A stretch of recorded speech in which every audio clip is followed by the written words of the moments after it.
Live your life, but play it safe. That's the message of the Attorney General's HIV/AIDS campaign launched earlier in the day. They're advocating responsible behavior. Liran Brummel reports. To coincide with Carnival season and playing on Marshall Montano's Happiest Man Alive, the AG's office wants responsible behavior and wise choices. Anand Ramlagan does not want the issue to be ignored.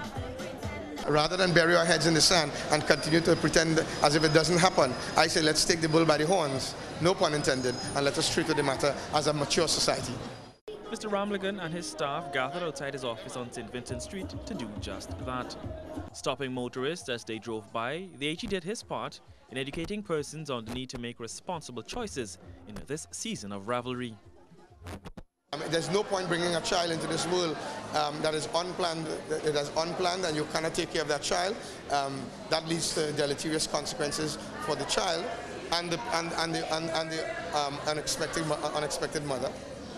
You also have the phenomenon of HIV and other sexually transmitted diseases. The campaign will be taken to Harris Promenade in San Fernando and schools, mainly targeting youths, telling them not to be burdens on the state with irresponsible behavior.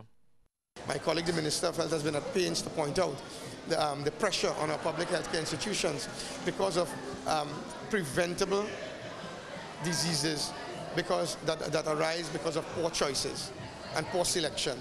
So the idea is it's part of a larger issue about taking care of yourself, diet, exercise, and better management of one's life, and most importantly, taking responsibility for your life. And the AG's campaign also has the support of a few local celebrities.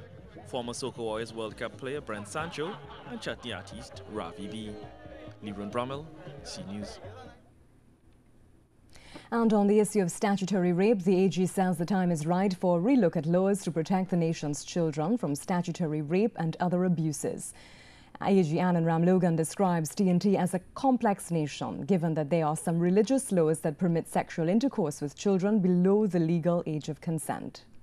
And these are matters that would require review, but it is one that has to be reviewed in consultation with the relevant stakeholders so that you do not run afoul of people's religious beliefs. That said, of course, it is a matter that the time is ripe for reviewing, because there must come a time in society when we must take a hard look at the laws in light of our current contemporary morals and rights. Mr. Ramlagan also says penalties for people who fail to report instances of statutory rape need to be addressed.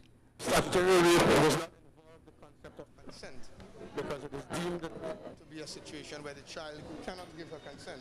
And in those circumstances, the law remains as is.